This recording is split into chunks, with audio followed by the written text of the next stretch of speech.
Okay, final report about the Volvo F12, and it's been a long way till the end.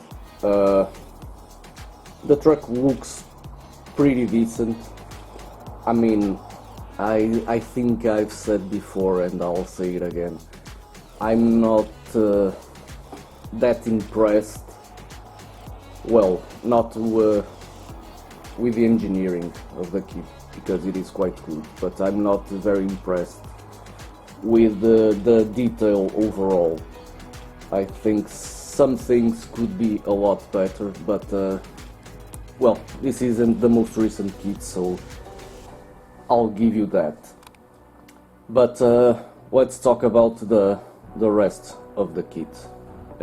Basically, I've made the interior and the cabin, which is pretty big deal, and as I was expecting, it wasn't an easy task to assemble all the panels in the cabin, because mainly you have 1, 2, 3, 4, 5, 6, 7 or so parts that will be put together to assemble the cabin, and they all must align themselves perfectly, and that isn't the case. Basically, what I did was to assemble the back panel. Let me show you here, this back panel here.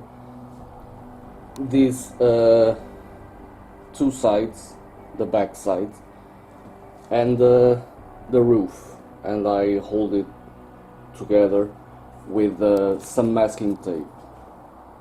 And why I did that way?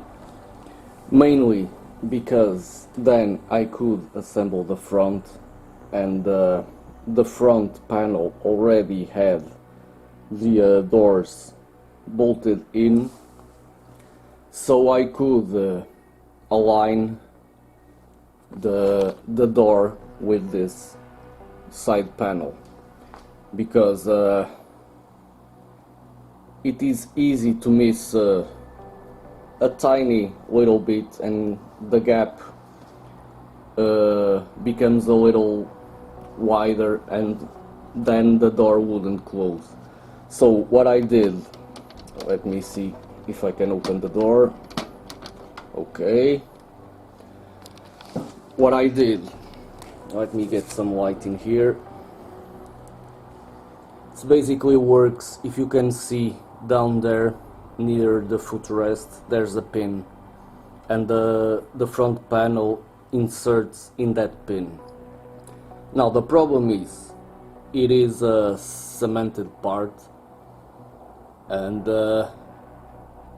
it how do I say this? It just doesn't fit as tight as you would want.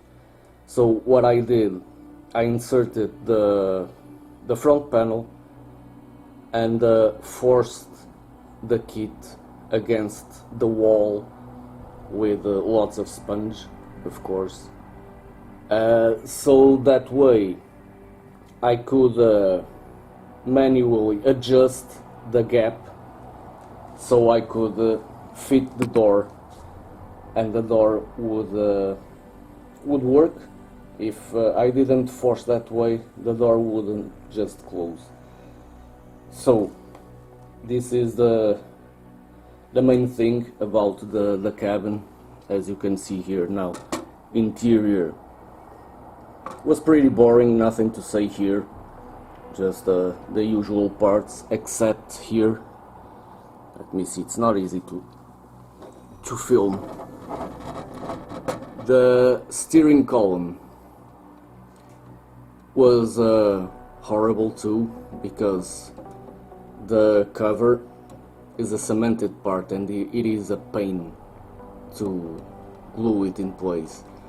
And also you have to adjust constantly the steering column itself, so it doesn't force anything, because the steering works, and it is a very articulated part, so you really need to adjust constantly to make things work. The other thing is the dashboard. The dashboard also isn't the best thing in the world, because when you put the front panel, the dashboard itself won't let you put the back panel into its correct position. So again, a lot of twisting and forcing parts to be in place. So another thing I hate, it is the front grille. The front grille, this white part, consists in stickers, and they are all already pre-cut, especially here, the curved part, but then you have to cut it yourself to the correct length, and here in this stripe you have to cut 2 pieces of that sticker for it to go in place, because it makes no sense, it was too thin, and it's another part I hate.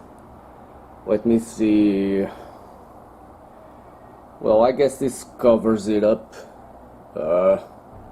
I'm trying to remember more things, but I want to apologize. I didn't get any footage of this assembly, but it just wasn't practical.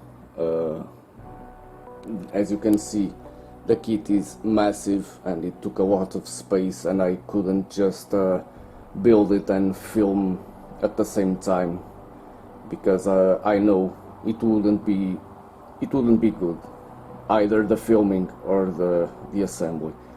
So I prefer to focus on the assembly. Well, but there it is. Doesn't look bad for a semi-assembled slash destroyed kit. So I'll leave you guys with this, and main conclusion is that it's not bad.